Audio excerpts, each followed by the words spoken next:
Good evening, everyone. It's my pleasure to be here tonight and start our South Texas Section AIChE meeting for the month of April. For those of you who are here for the first time, let me introduce myself. My name is Carlos Salamanca. I'm the current chair for the South Texas Section, and I would like to welcome you to our monthly meeting. Before we do that, I would like to give a special thank you to all our executive board members, volunteers who are willing to give their time, their efforts, and the best of them for the section to have the best and the most quality available meeting that we have now. Now, this is the events that we have tonight. We're going to start introducing the programs that we have tonight. We have something going on that is the Season Pass. What is the Season Pass? The Season Pass is a one-time fee that we charge for the meetings.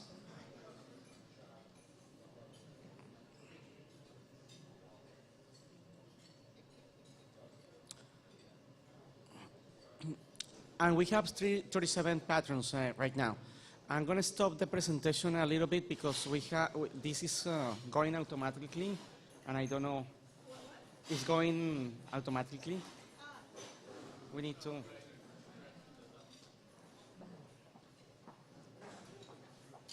If you haven't gotten dessert yet, the tres leches is very good. Yeah, it's awesome. It's great.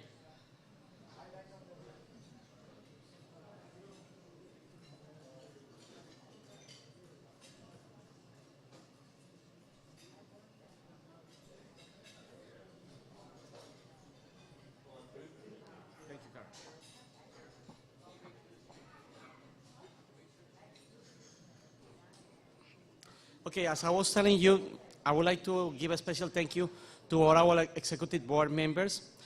For those of you who are familiar with the social networks, I would like to, no, it's the same.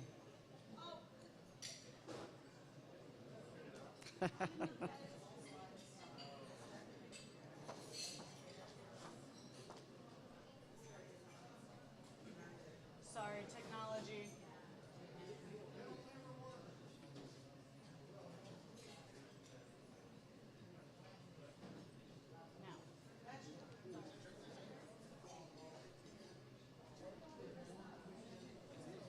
Okay, now I think we are set up. So I was explaining that there is a program called the Season Pass. This is like a combo. We pay one-time fee, and it's going to include all the different meetings. So we have 37 people participating in this program. And it's very convenient because it's going to save you time and some money.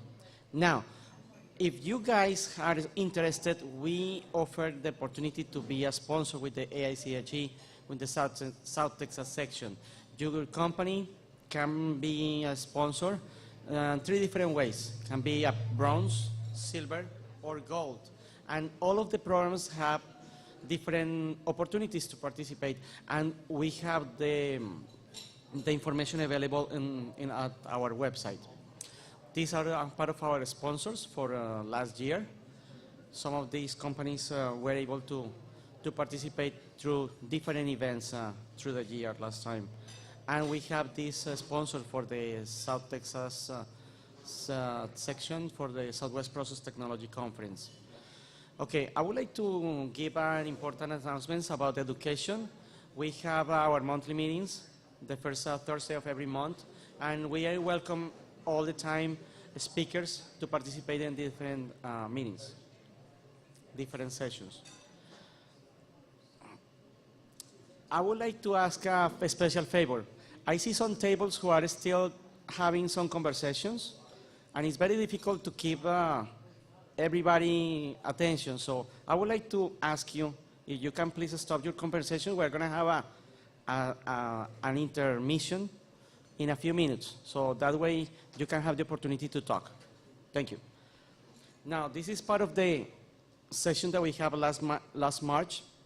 This is our speaker tonight. Vinod Raj Kumar from Bechtel. He's going to give a presentation on the trends in LNG. Bigger isn't always better. We also have previously our workshops the Energy Management Forum. It was this time, but eventually we have every regular meeting, workshops prior to the main meeting. So if you guys are interested in participating as speakers, you are more than welcome to contact Sanjay so he can set you up for a future meeting. On the student chapters, we have the visit tonight for the local student chapter for Rice University. They are going to receive their scholarship. So I would like to call the students to come up here to the stage and introduce yourselves to the audience. Last month, we have the opportunity to present the scholarships to Prairie View, A&M, Texas A&M, and the University of Houston. Please come over here on this side of the room. And we are going to call each other so you guys can come up here and tell us a little bit about yourselves and what you guys do for AICHE. Come over here. Hey everyone, so my name is Hugh Greer. I'm currently a junior studying chemical engineering at Rice University. I've been on the executive committee of the Rice AICHE chapter for 2 years now. Last year I was the secretary, and this year I'm the vice president. So I'm generally involved in planning alumni networking events and different events for chemical engineering students at Rice.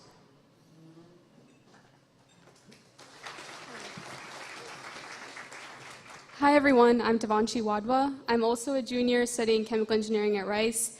Last year I served on the board as socials, and this year I'm going to be one of the co-presidents along with Kevin, who will come in a minute. I'm going to be president of the Rice chapter this coming year.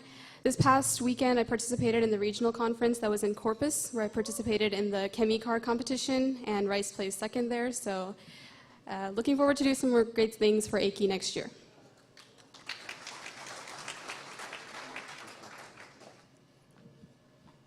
Hello, everyone. My name is Kevin Zhang. I'm also a junior chemical engineer. Surprise, surprise. And over the past year, I served as a mentorship chair for my local chapter. And as Devanshi mentioned, I'll be the co-president for next year. Over the last year, I actually got a chance to see the South Texas session in action. In the summer, I attended the planning session and also worked with Sheena to go volunteering, and so saw a little bit about what it's about, and it's something that seems really interesting for once we graduate. Thank you.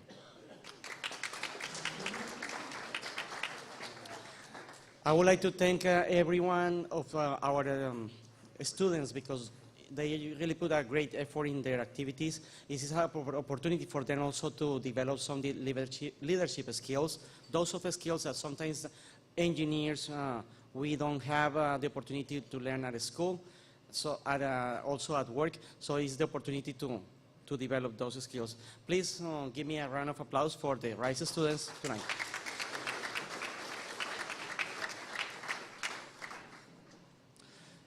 For the K-12 outreach programs, Matt, could you come over here to talk about a little bit about the opportunities that we have for the upcoming month? Thank you, Carol. I want to again thank the people who helped as judges at the science fair. And let's see, we have 4 of the winners. It was at the end of February, and we had 15 people who turned out to judge, and we would have had several more if it hadn't been for the flu epidemic going around. And tonight we want to, they're getting the awards for the winners who came tonight. We gave them the opportunity to come either to the April or May meeting, and 4 out of 5 came tonight. 4 out of 5 students wanted to come tonight. Mm-hmm. So, let's see, Derek Hay.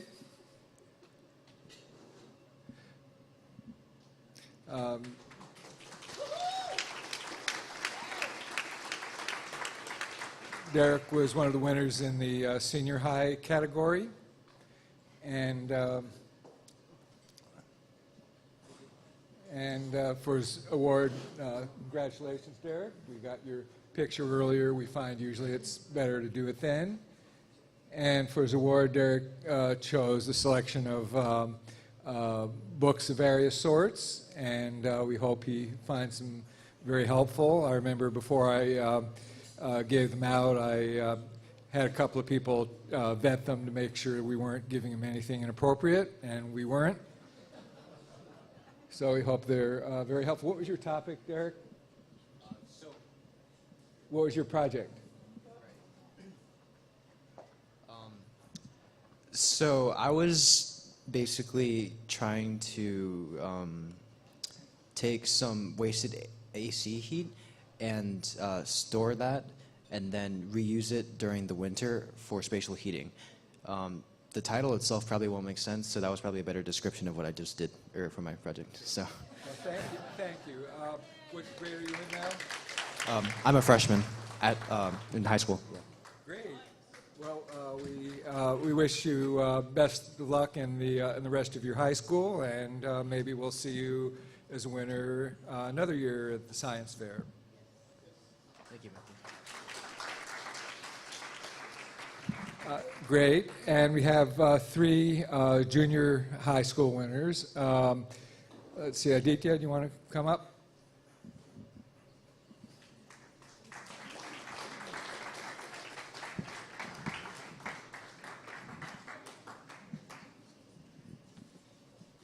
Okay.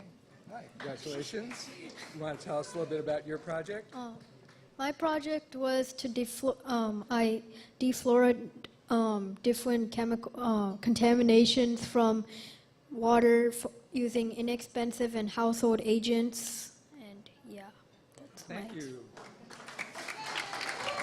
I'm forever being amazed at what junior high school students are doing. And his award is a small laptop computer, and he'll be using it in some of his future research. And we wish you well. Congratulations. Oh, well, you better keep both your hands on that. And I'd hate to see him drop it because he was shaking my hand. Thank you. And then we had a team of 2. The first place in the junior high was 2 8th grade young women. Would they like to come up?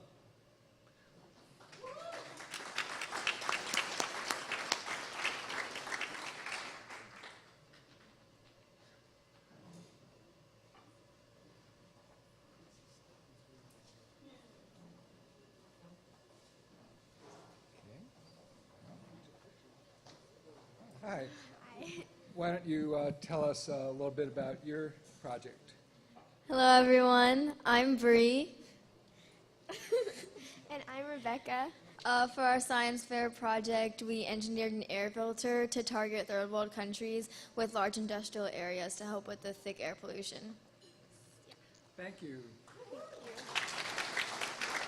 And for their gift, they chose the high-end graphic calculators, and we hope they have features on them, including tutorials to help them with their science and math courses all the way through high school. And we hope they'll find them interesting. And we also mentioned since all 3 of the people here today were early in high school, we mentioned to them that the Science Fair now provides mentoring over the summer to people who are going to be competing in the future, and if they try it out, I hope they find it useful. And then we're going to be moving on.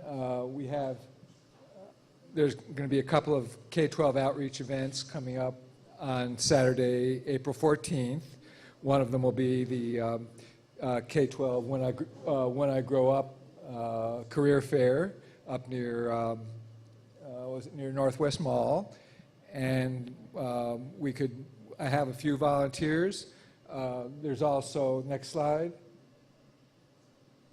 or do you have them both there? The Scout Fair is on there as well. Yeah, same day. There's also a regional Scout Fair at NRG Arena, and some of the photos I took at previous events, and we could still use a few people to help out. I've got a few volunteers as is. We could particularly use some young professionals. So if anybody's interested, give me a call and we'll be happy to include you. And then the week after that, Saturday the 21st at Rice University, is going to be the Sally Ride Reach for the Stars Festival. It used to be just called the Sally Ride Science Festival. And Megan Weeks will be coordinating that. I want to thank Megan for helping out, because there are 3 events in 2 successive Saturdays, and it was more than I could handle. Megan, would you want to stand up?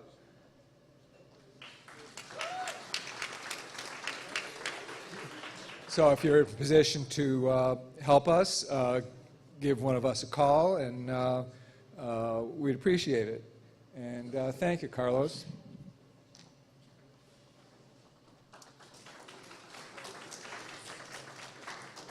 Thank you, Matt. Now we are going to have the community outreach. This is something that we usually do every month. We partner with the Society of Petroleum Engineers, the Gulf Coast Regional Section. And last week or 2 weeks ago, we had the opportunity to go to Galveston to clean a beach. It was really important. It's really important that you guys participate into that. If you guys are interested in volunteering, we go to the Houston Food Bank. Also, we go to the Beacon, a shelter for homeless people. So if you want to participate in the community outreach, talk to us so that way we can include you in the activities. Now, for those of you who, the members in transitions, people who is looking for a job, we have 2 different activities in the month. Every month we repeat these activities. One of them is the first Friday. It's, we call it the networking lunch. It's on the west part of town, on the Windham Houston Energy Corridor Hotel. The second one is the Process Network Forum, which is on the east side of town. We try to keep a balance between those 2. Sometimes we repeat the same speaker. That way everybody can have the opportunity to attend to both of them. Our volunteers for that are Fabian Solberg and Dr. David Alexander. Thank you to those because it really helps, because sometimes when we have in a situation that we are looking for a job, we don't know where to go, we would like to see more people interested in coming into our meetings so we can network, and that way we create the opportunities for everyone to be in a better situation. We have to help each other. That's the philosophy of the South Texas section. Now, talking about the Diamond Celebration, those of you who probably haven't seen in the recent months, we are preparing a big celebration. It's going to be in November. It's going to mark this year marks a very important milestone. It's the 75th anniversary of the South Texas section. Dennis Griffin is the one who is organizing the committee. It's a subcommittee for this, and they have some plans for that. We are going to communicate you those news eventually later in the year. Now, for the young professionals, Swaroop Bade is our leader, and he's preparing a networking event for tomorrow. In case you guys want to attend, it's going to be in the Bay Sherlock's Baker Street on Westheimer, close to Gessner and Beltway 8. No RSVP is necessary. It's not only for young professionals, but for everybody who wants to join the group. So feel free to drop by and enjoy a few drinks and chit and chat about the different topics that we have in our meeting.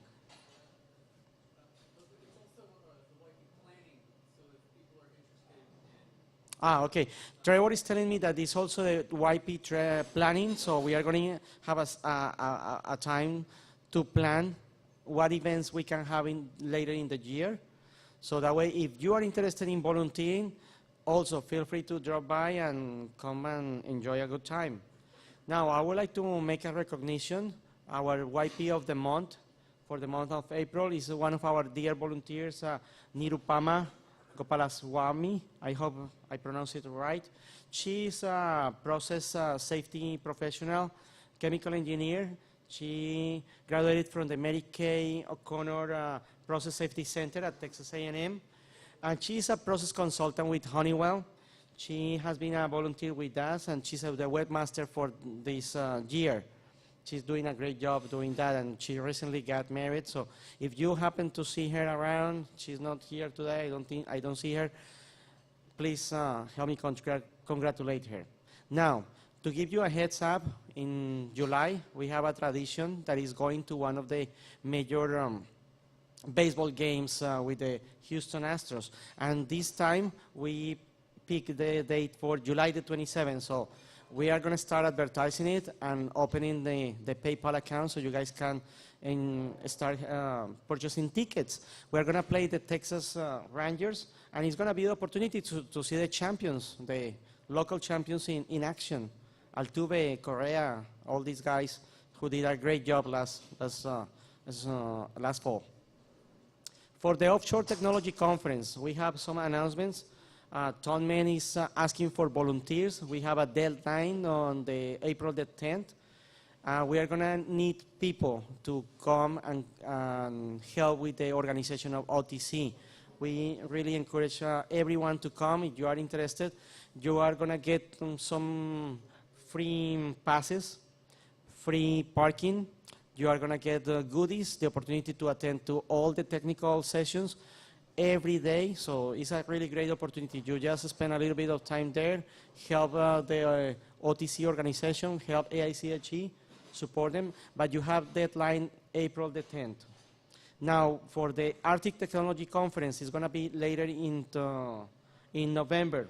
We're going to need volunteers to join the subcommittee. So in case you have experience with offshore or Arctic topics, please come and talk to us. So that way we can put you in the organization and include you in the different meetings that we have. Awards. I would like to ask for Tom Mann to come over here and talk about the awards.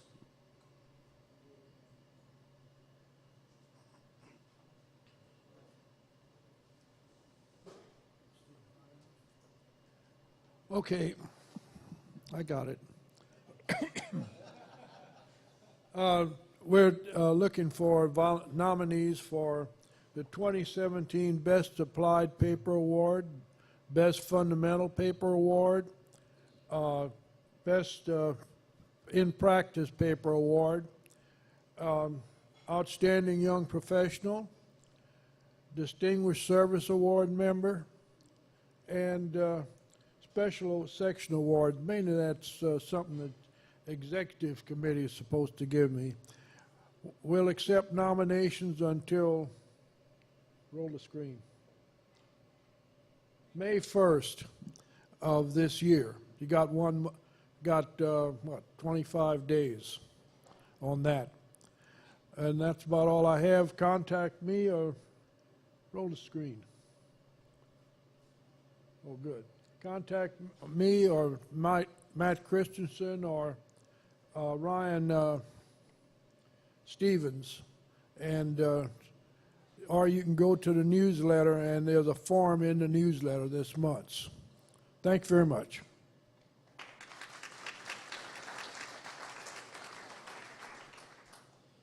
Thank you, Tom.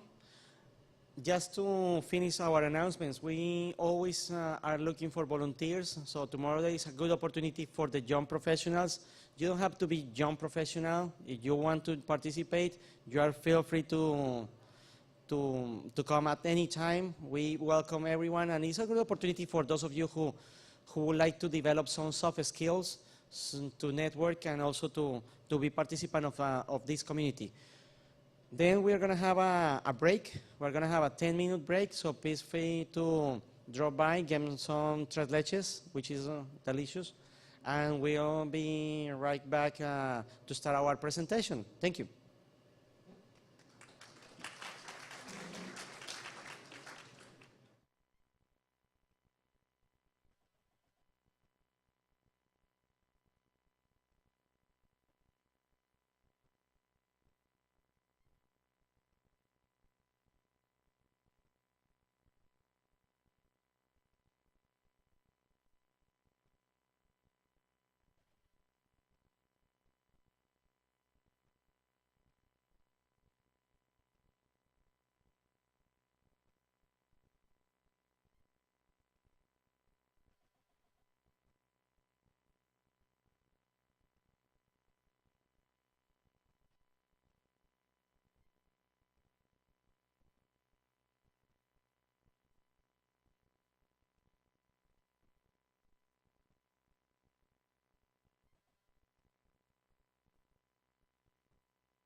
Turn that way? Okay. Say mic testing. Test Can you one, hear two, me? three. Test 1, 2, 3. Yeah? You can hear me? Okay. Okay. So yeah.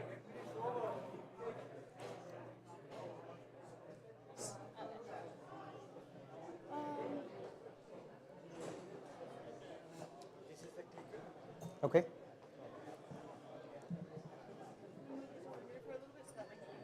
Do you need this one? Yeah? It will help? Okay. Because you can also rely on that one. So you're more than welcome to walk around, but if you stand in front of here, then the camera's going to brighten us down, and it's going to kind of wash it out. So you want me to stay here? Stand On this area? stand on this side of Okay. Sounds good. I'm going to introduce you. Okay.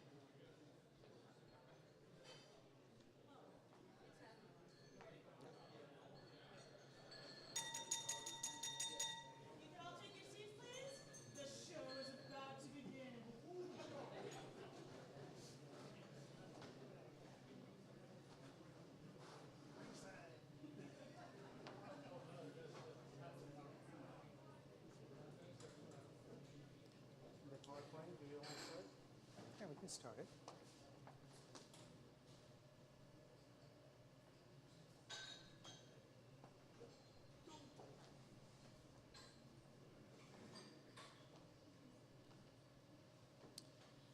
Okay, it's my pleasure to introduce here tonight our friend Vinod Rajkumar.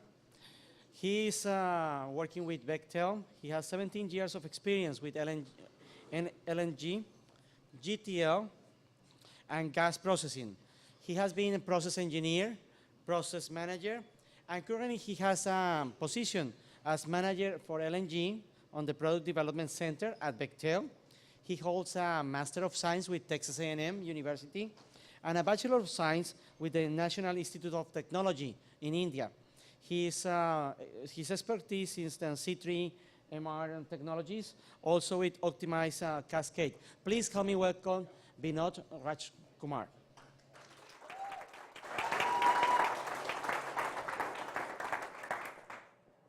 Thank you, Carlos, for that introduction. Can you hear me at the back? Okay, very good. I have one here. I don't need that. Hopefully. If I do get to need it, I'll get right there. I'm sorry? Okay.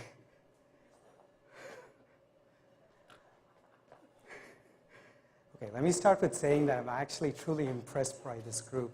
This is the first time for me presenting to the South Texas section, and I'm told that you're the largest group within the AICHE, so it's really an honor for me to be here talking to you.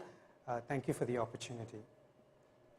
I have to make two observations since this is my first time presenting to you all. The first observation I had while sitting here for dinner, you're probably one of the most chilled out audience that I'm presenting to. It's actually very good. I'm actually pretty excited to be here. And the second observation, this is the first time I'm giving this presentation to a group that's just had a heavy Mexican dinner. So I don't know. I don't know if I'm going to keep all of you awake, but I'm going to try my best. Now, in order for me to keep everyone awake, I'm going to encourage that you participate in this presentation. It doesn't have to be a question and answer session at the end. You're welcome to interrupt me at any point of time, ask me questions, or if you have comments, give me some comments. That way we can all learn from each other and everybody stays engaged for the next 45 minutes to 50 minutes. Is that a deal? Okay, very good. Thank you. The good news is I have only about 10 slides to show.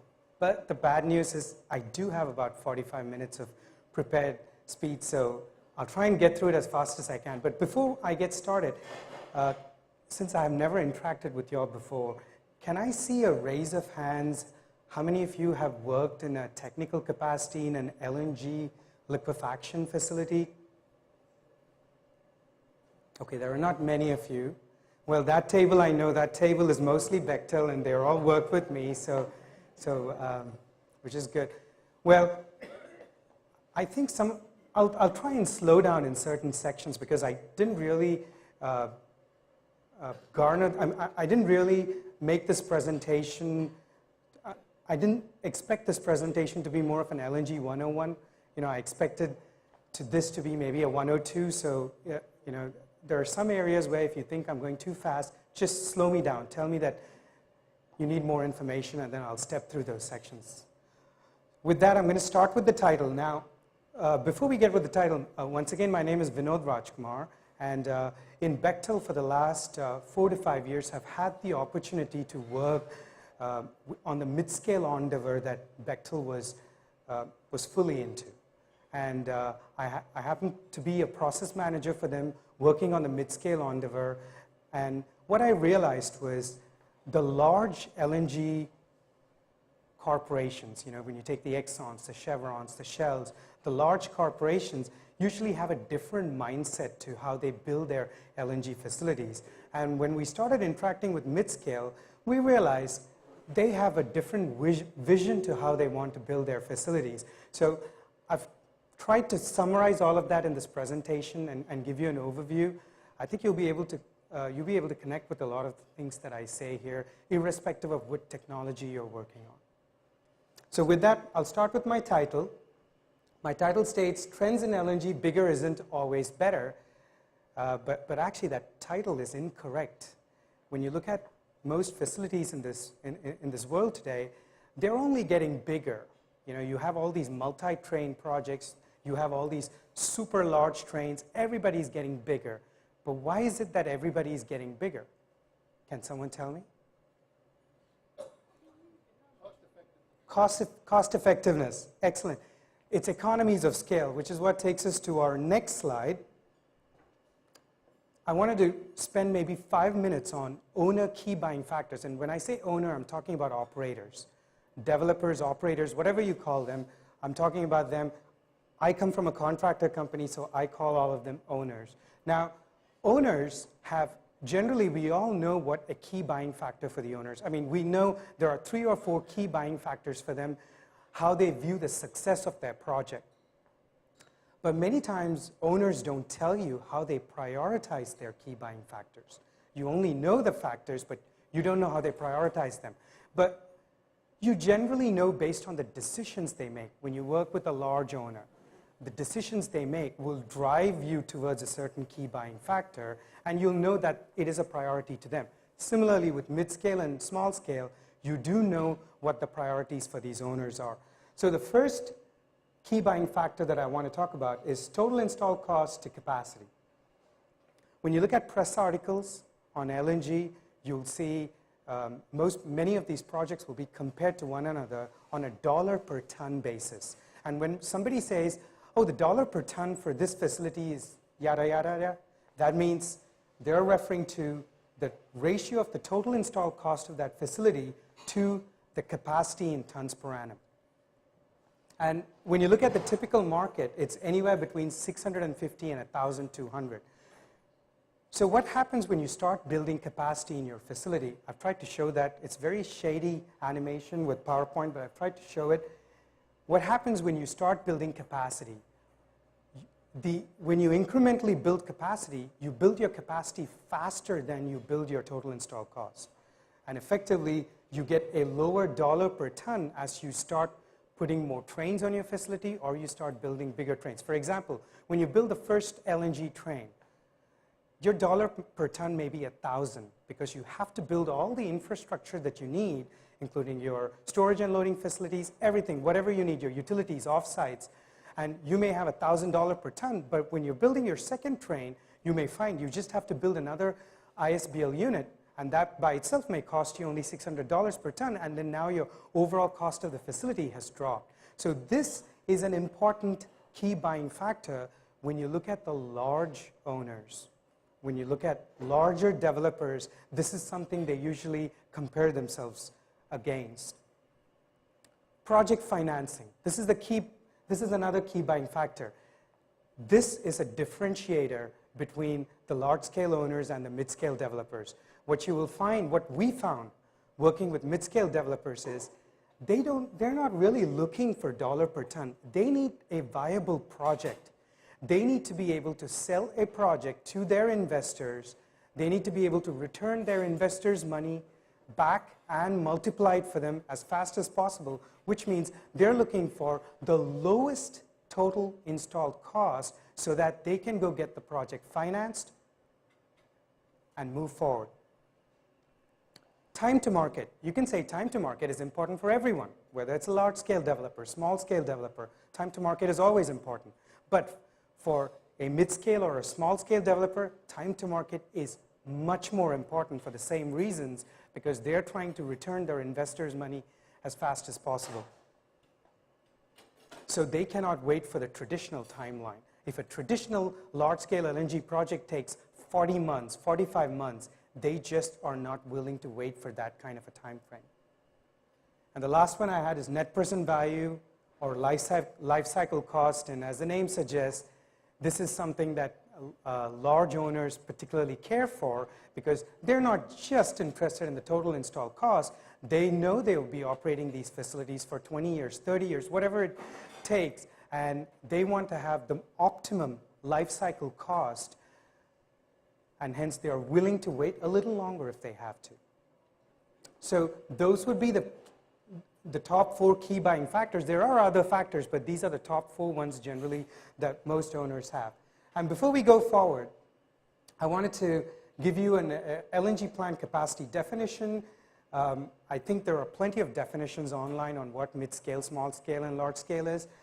But to me, mid-scale is something that's anywhere between 0.25 to 2 million ton per annum. Anything that's smaller than 0.25 is generally small-scale. And anything larger than 2 million is generally a large-scale. And you also have other classifications like micro-LNG, which is much smaller than small-scale. And then you also have the very large-scale LNG projects. LNG plant costs. I think this is an important slide since many of you have not been exposed to LNG. LNG costs have actually skyrocketed. LNG plant construction costs have skyrocketed in the last decade.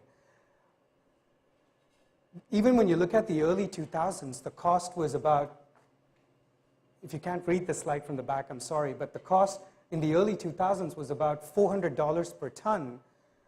But then when we came to about 2015, it was up at about $1,400 per ton.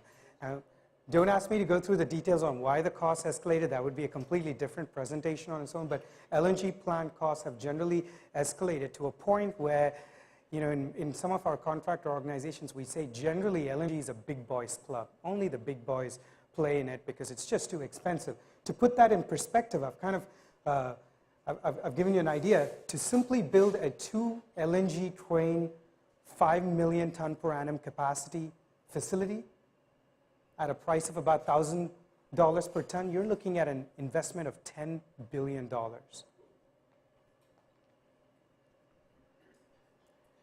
Before we go further, like I said, in my presentation, I'm going to try and show how mid-scale developers differentiate themselves from large-scale developers. But before we go further, I wanted to quickly give you a pie chart to show what is the cost breakdown in an LNG plant. You know, if it's $10 billion, before I go further, it'll be important for me to tell you how is the cost broken down in that facility.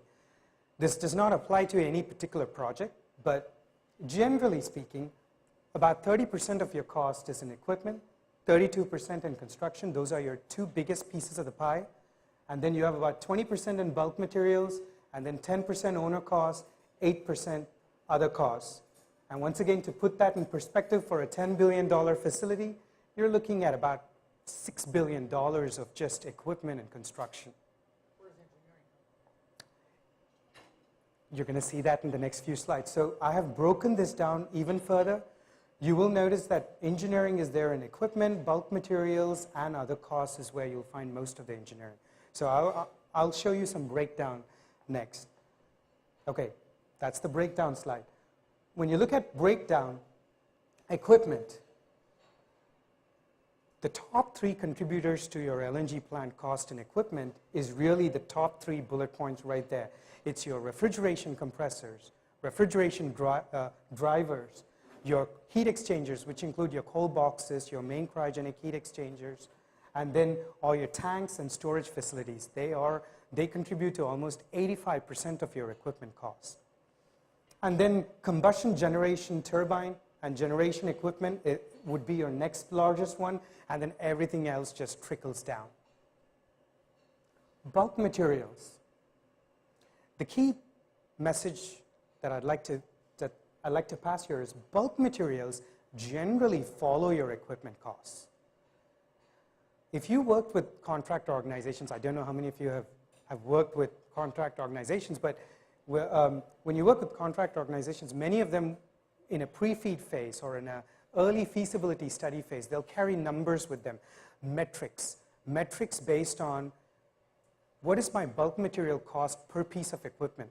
For example, how many linear feet of pipe should I assume per piece of equipment? How many instruments should I assume per piece of equipment? So when you go into a pre-feasibility, feasibility study phase, the first thing a contractor does is count the equipment, because everything comes off the equipment. So your bulk materials will generally trail your equipment, and then your construction will also trail your equipment, because the more number of equipment you have to put on your site, the larger space you have, the more construction costs you have. So what's included in bulk materials is generally your piping bulks, instrumentation, control systems, concrete, steel, buildings, electrical, painting, fireproofing, and insulation. Construction, it's a beast on its own. It would include your dredging, site prep, cut and fill, piling, construction equipment, camp, commissioning, startup, etc. Now, your other cost is generally your engineering services. This is where the engineering services come in. You know, for your home office hours, for your site hours, all your engineering services come in there, and then you have a contractor fee, and then you have management services as well. I don't have a breakdown for an owner cost, but I do have a slide at the end to show you how owner's mindset is for mid-scale LNG. So now that we know how the cost is broken down, this is the slide where I wanted to spend almost 10-15 minutes of our time here. What we realized was, while doing some of these mid-scale projects, we realized if you simply took a large LNG plant and then you went to your mid-scale developer and said, I'm going to shrink all the equipment that I have in my large-scale plant, make them all mid-scale, and then I'm going to present it to you, that is just not going to pass muster. The cost cannot be reduced to the levels that you want to by just shrinking your equipment. What we realized is, when a mid-scale developer approaches you, you have to first start with challenging the full scope of an LNG plant.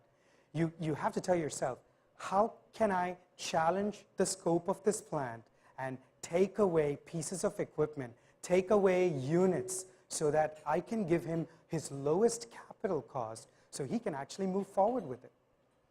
So in this particular slide, I'm just going to show you how you challenge the scope. There are about 3 or 4 ways you can challenge the scope. Now, all of this will depend on your site selection.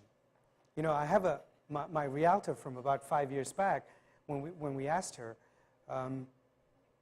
we said, Michelle, how do we pick a home? She said, the top 3 things, Vinod, I'm going to tell you. First thing is your location. I said, okay. Second thing is your location. And third thing is your location. So the same thing will apply to all these facilities. Site selection is where you win the project or you lose the project, because when you select your site appropriately, you have more opportunities to remove several units or several pieces of equipment that you otherwise cannot, which we'll look at in the next few minutes.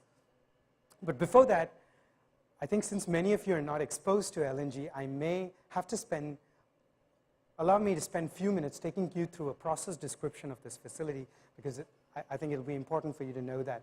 Now, in an LNG liquefaction plant, what we do is we take our natural gas, we pre-treat it, liquefy it, and when we liquefy it, we compress 600 volumes of gas in 1 volume of liquid, and then we put it on a ship and we take it away to import terminals. So that would be a typical export terminal, and it would take it away to an import terminal, which simply takes that liquefied natural gas, or LNG, vaporizes it, and sends it into its pipeline as gas supply.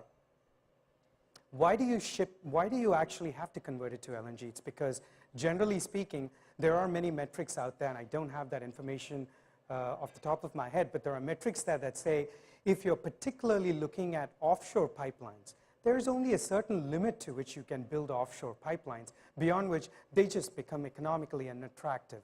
So there's no way for you to pipe your gas all the way from America to Europe, for example. So all you have to do is take that gas, liquefy it, put it on a ship, take it to Europe, and then regasify it and push it into their system.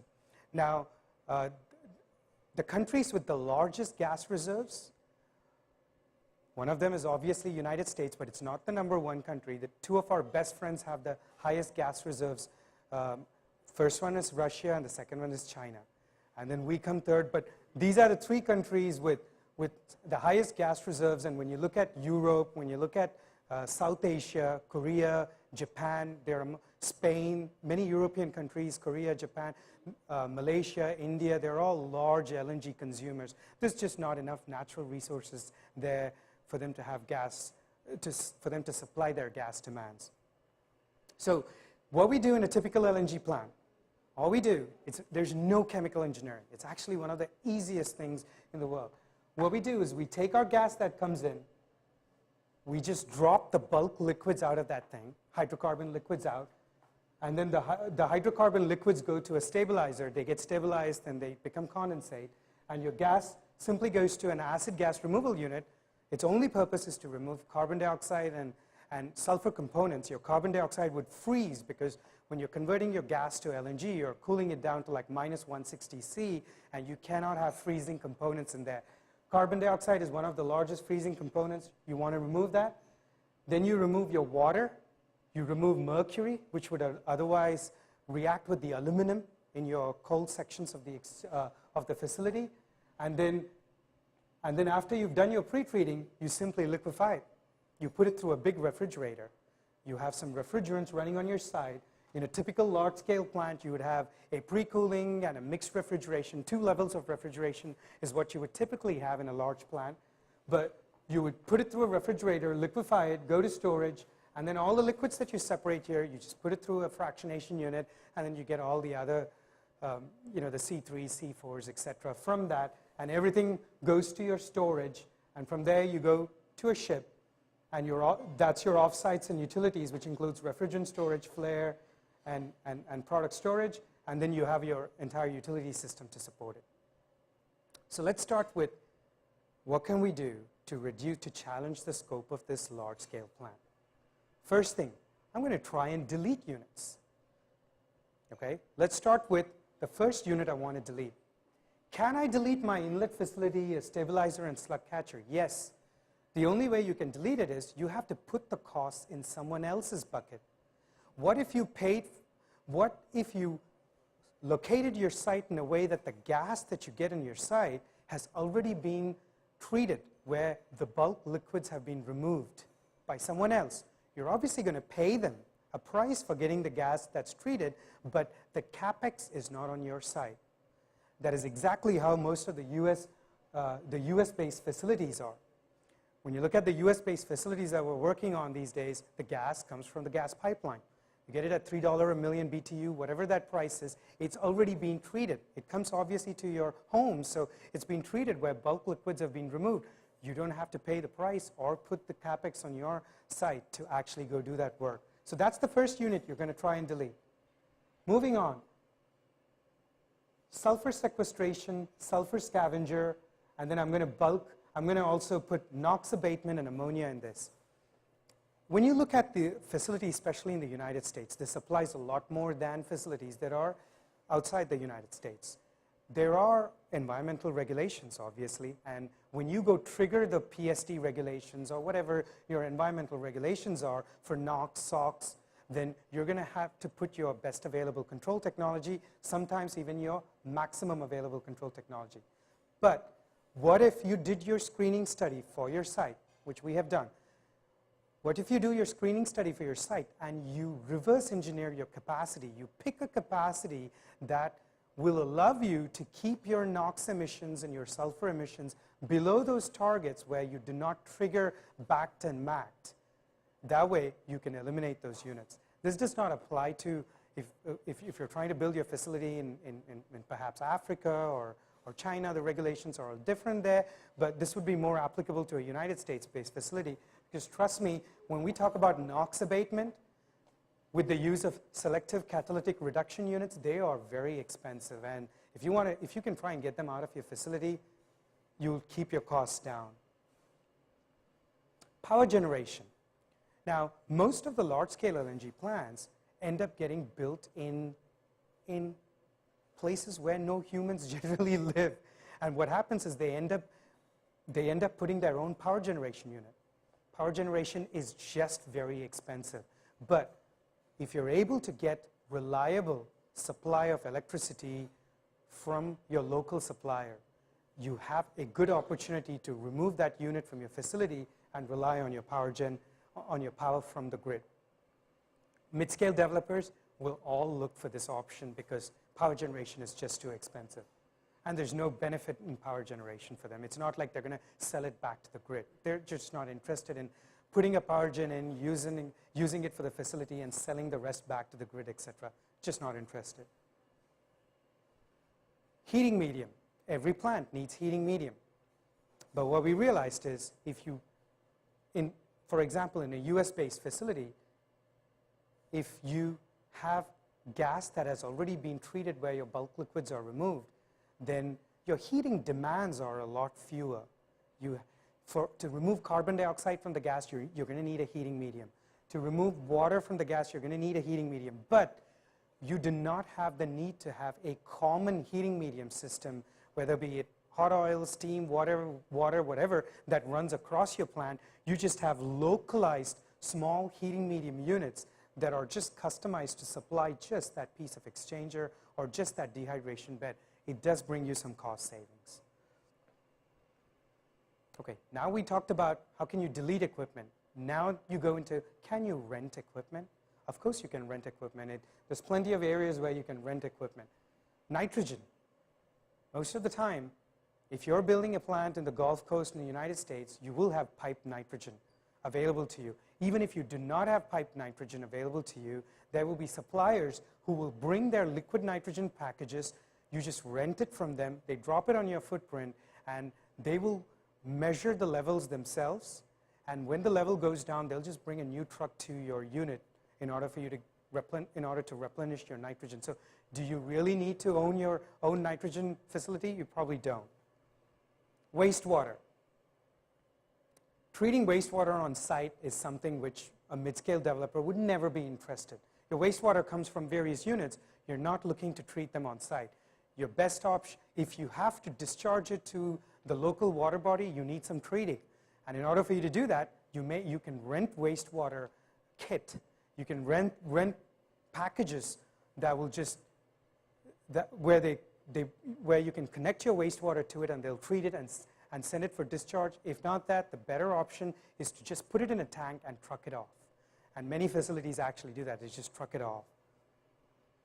Potable demon water, same. You can absolutely rent demon packages, and if you're able to get potable water from your local supply, from your local authority, then you don't have to go drill your wells. You don't have to do a lot of the work that large-scale LNG owners typically do.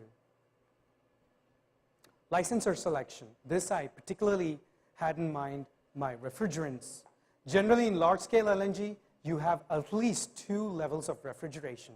The reason you have 2 levels of refrigeration is because you want to get the maximum efficiency, because a large-scale supplier is looking for efficiency. But when you go to mid-scale and small-scale, efficiency kind of takes a backstage. Once again, equipment costs takes priority, and one way to do it is you try and delete.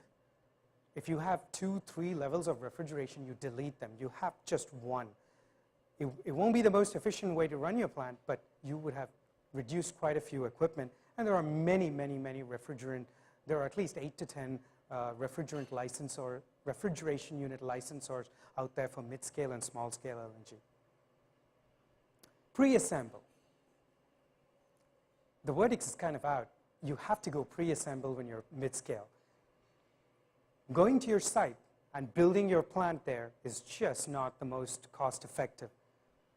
There are plenty of suppliers, and when I say plenty, there are at least 3 that I know of, maybe 4 suppliers who will give you pre-packaged, pre-assembled, pre-treatment units. They're off-the-shelf units.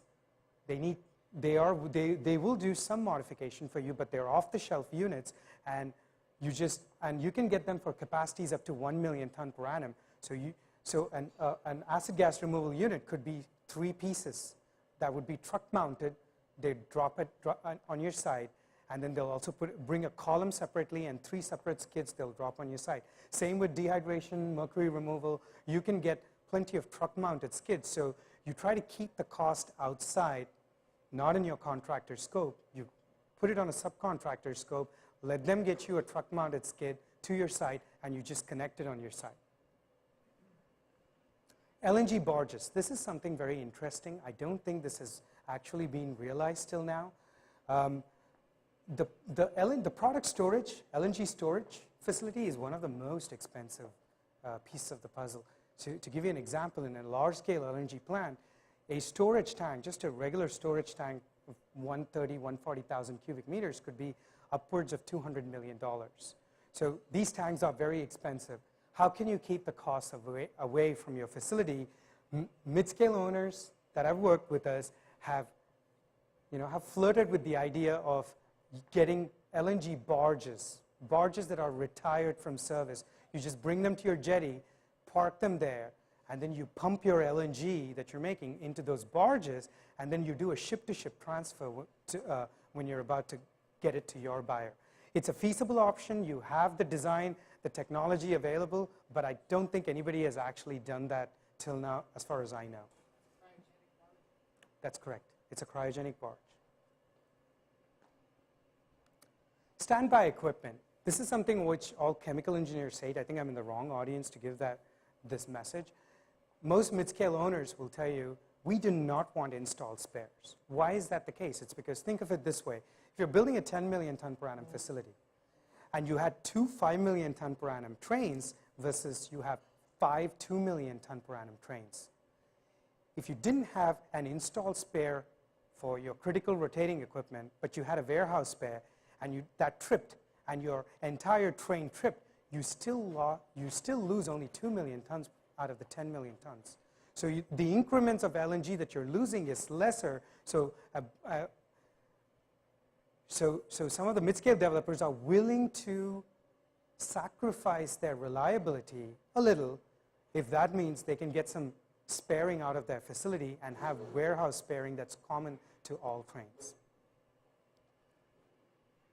Those are all the ideas that I have on how to challenge a full scope of the LNG plant. Do you have any questions before we move forward? Because I think this is the biggest part. Go ahead.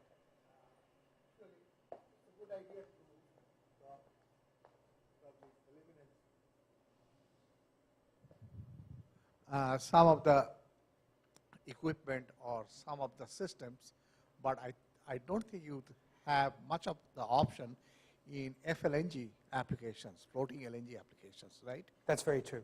Floating LNG has to be self-sufficient, and I think the one floating LNG that I worked on, I think Megan may have worked on that too, where the owner was investigating, can I have refrigerant storage, for example, that's on the ground somewhere, and I park my barge at a point where I can pump that refrigerants to the floating dock or whatever, and all of that gets very challenging. Yes, floating LNG, you don't have a choice but to have most of these units available right there. And the other thing the other area where you're generally challenged is if you have stranded gas. Say if you have stranded gas, it's useful gas, but you want to go process that. Those kind of small-scale LNG facilities, they don't get the luxury of eliminating these units because it's stranded gas. So they have to get skid-mounted, truck-mounted units for most of these units and put them in there. So I think being in a developed nation, yes, go ahead, sorry. Waste heat? It's a good question. Waste heat recovery is something on FLNG becomes very critical, very important. But in onshore, at least from what we've seen, waste heat actually costs more than having a fired heater. Because you have to route your coils through your refrigerant turbines, and there are some added complexities associated with it. So I think the mid-scale ones that we worked with were more interested in very simple fired heaters, just natural draft, no complications. You know, somebody goes and, you know, opens the air register and moves away and it just keeps burning. But it's not the most efficient way to do it. Like we discussed, you do have opportunities for improving efficiency, but the mid-scale developer just doesn't care. Yes? On this acid gas removal and dehydration, you're going to have one of those units per unit, right? Yes. They're not common for that. Absolutely right, yes, sir. For that, okay. And that's a good question. On one of the projects, we said, can we investigate, if you have 5 2 million ton per annum trains, can you investigate having a common pretreatment unit that's stick-built, because it's much larger and you can get economies of scale there. But what we realized was the larger ones, the minute you go to those large ones and you self-perform them, the cost shoots up through the roof. Getting a truck-mounted skid will end up being cheaper. It's not only the cost, it's the risk, because if your feed goes bad, then you wreck everything. That's true. Yes or no? So the option for LNG barges that you mentioned, did you mean to just eliminate the storage totally? Yeah. So, I mean, I'm just thinking about there will be some bog. Sure. More, cost Sure. on that part. Yeah. So what happens is, that's a very good point. So you're going to generate your boil-off gas from those barges one way or the other. The boil-off gas generation, or BOG, as you call it, is an expensive unit.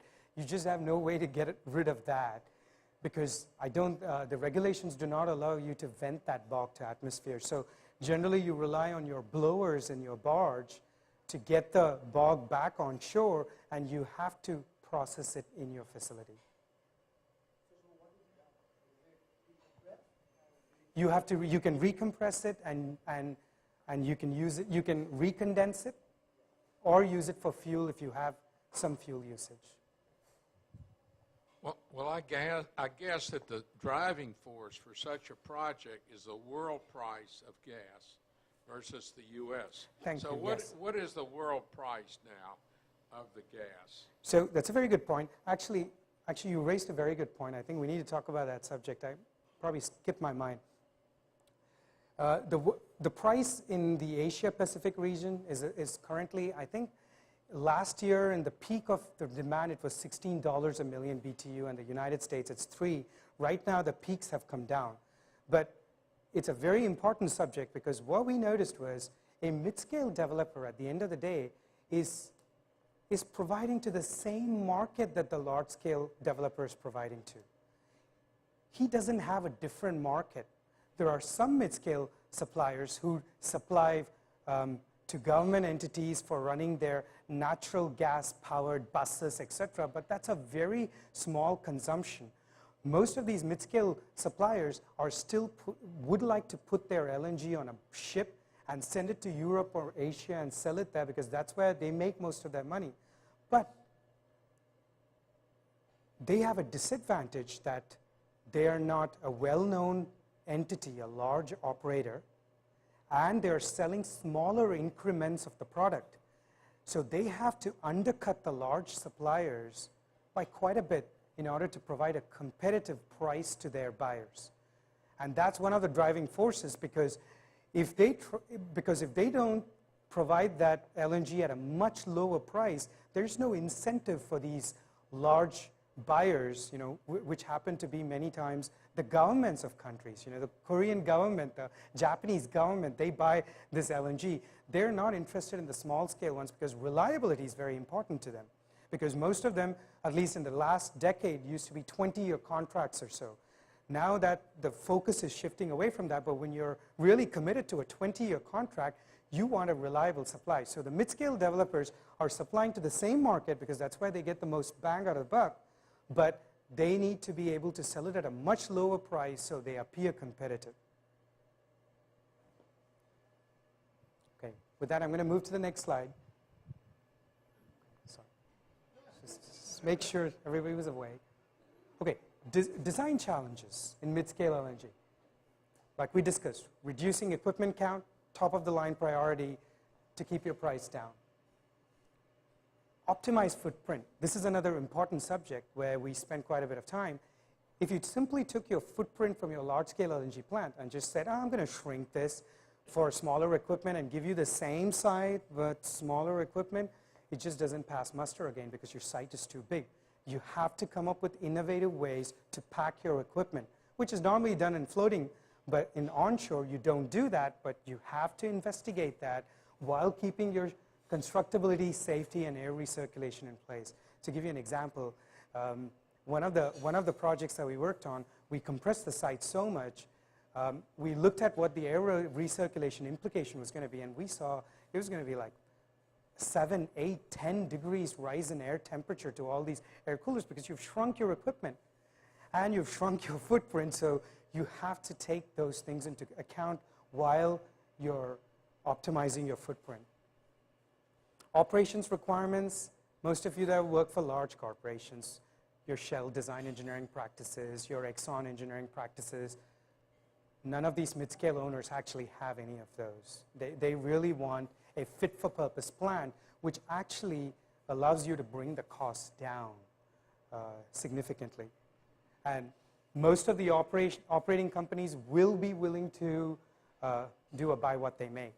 Buy what they make is a very tricky subject for a contractor company like Bechtel. We suck at buy what they make because over the last so many decades, we have built a repository of design standards and guides that we've accumulated working with these large owners that the simplest thing we do when on a new project is take that same guide and pass it to the supplier. And of course, the costs are very high when you do that. And a mid-scale developer will come and challenge you saying, why are you providing these specs? What is the value you're offering me? Well, that's because that's what we've done in the last 10 projects. They don't accept that. So many mid-scale developers will force us to go to buy what they make, but we obviously want to give them a reliable plan. So we do some level of customization. You cannot fully customize it, but you take the areas of highest risk and you customize those and you try and buy packaged units as much as feasible, which is a challenge. Modular versus stick-built, I think we talked about it. Modular, pre-assembled is the way to go. Design once, build many times. This is a dream. I think this has never worked, ever, but you know the story. Owner mindset to mid-scale LNG. This is once again very challenging. Site selection. I think we talked about the importance of site selection. I think many of the mid-scale owners will want to spend a lot of time doing their site selection before they get into the nitty-gritty details. Minimal staff through life of project. You know, one of the projects we worked on, they actually called themselves 3 guys in a truck. It was seriously 3 guys in a truck. They had some hedge fund investors backing them, and they had some seed money available to them, and they wanted to use that money to go build a facility. Now, you know, as shady as all of this sounds, you know, when they come to work with a company like Bechtel, and I'm pretty sure it's the same for most of the large contract organizations, we're not just going to give them shit, but we want it to work so that we can go build more of those, but we end up doing most of the due diligence ourselves just because they're just 3 men in a truck. But the truth is, they do not come with large organizations with one-to-one man coverage, etc. They just don't have, they cannot afford that, and they do not want to afford that. Use of a single feed EPC contractor right from the beginning. You know, when you look at some of these large-scale jobs, they go competitively bid a feed, competitively bid an EPC. Too much money. You have to find that reliable contractor if you can, and then you stay with that contractor through the life of the project to keep your costs as low as possible. Ability to sell smaller increments, we talked about that. Ability to scale up as market demands, this is an important one because you know, some of the mid-scale developers, their important thing for them is to get the first train online so they can generate some money. Once they start generating money, then they have the ability to go build on the same site, and they're actually eagerly looking to build capacity. So, you know, some of them that worked with us did say, hey, we want to be able to expand rapidly, so don't spend too much money on pre-investment. I don't want to pre-invest, but at the same time, give me a design where where you have some level of pre-investment, and when I want to increase my capacity, build more trains there, I can do it quite swiftly. Reduced performance guarantees. This is, again, an important subject. This is a very important subject. Many people actually don't realize that when you slap a big performance guarantee on your contractor, the contractor is just going to bake that into your design as a design margin and give that price exactly back to you. There's quite a bit of money to be saved in these margins because contractors are notorious for adding margins over margins. So we tell our mid-scale owners, please reduce your performance guarantees. Tell us what's the minimum you will accept, because you're not looking for the same RAM, the reliability that a large scale is looking for. So tell us the lowest performance guarantee you can accept, and we'll remove some of our margins. We all win at the end of the day. Okay, that's my last slide. Thank you for listening patiently. This was not meant to be for this group, by the way. You know, this message is really for a group that's probably just coming out. All the ones that left the room who are chemical engineers, I think what we're telling them is you have to continue to challenge your traditional design methods and promote cost savings ideas. You know, we tell all our young engineers, just constantly be looking out. You know, if you have a flush time where you have 7 projects in your kitty, it doesn't mean that you just go back to your normal way of designing your facilities. You try and promote cost savings ideas as much as feasible. So that was my last slide. If you had more questions. Okay, if you guys want to ask a question, please raise your hand so that way I can hand you the microphone.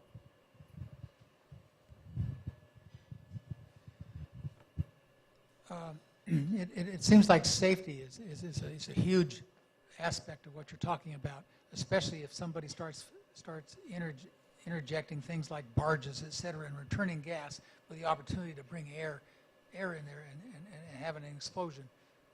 How do you take into account that big cost adder it's a good point. of the risk? It's a very good point. FERC is very particular about this. If it's in the United States, I can tell you the mid-scale ones that we work with or have been in the United States, the FERC is very wary of this exact subject. And the one project that we worked on when we went for our draft filing, FERC came back, the Federal Environmental Regulatory Commission came back and said, you're going to do so many more of these safety studies to show me that this is a viable design before I give you a permit. And there are checks and balances in the United States as a minimum, and I'm glad they're there. So, you know,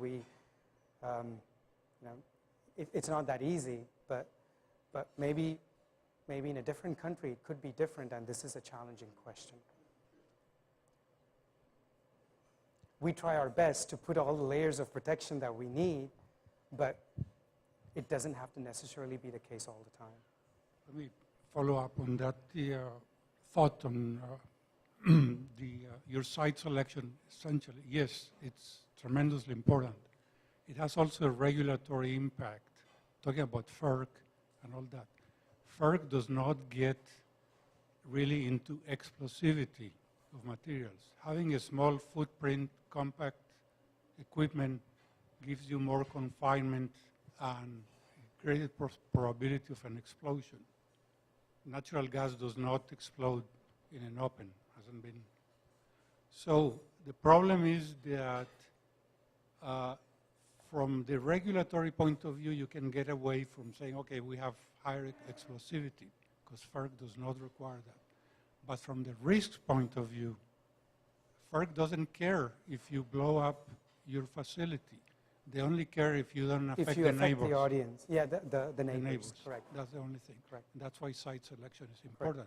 Correct. But you have to consider risks that if you have an explosion, you're going to destroy a lot of the equipment. No questions. One other small question. Flare. Do you have a separate flare for each unit, or you have a common flare? The ones we worked on, we had a separate flare, but that was discussed, whether there's a possibility of having a single one, but we had separate flares. Now, you gave the details of the facility to produce the LNG and export it. But at the import end also, there is a lot of engineering that goes in there. Absolutely. To re-vaporize it, the vaporizer design. So all of that also is a component of LNG Correct. as a whole. Correct. You're absolutely right. I think today in the market, when I last read the news, the receiving capacity in the world is about, I would say about 500 million tons per annum or something overall in the world. And the liquefaction capacity is around 300 to 350. So there's currently a lot of regasification capacity available, in spare capacity available in the market. So it hasn't become a problem till now. But it's an important part of the design as well. Is the U.S. converting theirs, or do we still have separate The U.S. has become a net, is looking to become a net exporter. That's correct.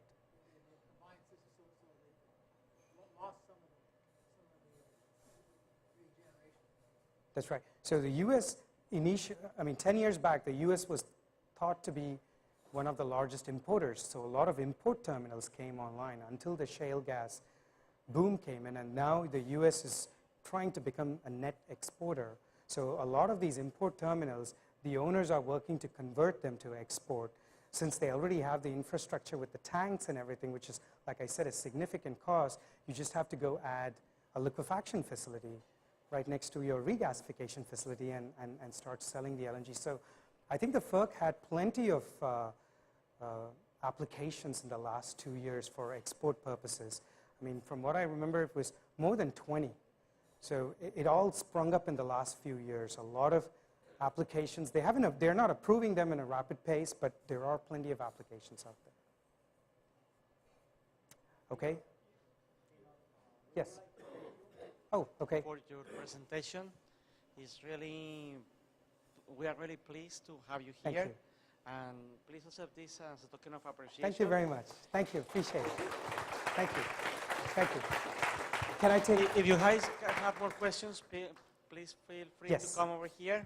So we are going to take them individually because we need to wrap up. Thank you so much for your attention. Thank you. Thank you all.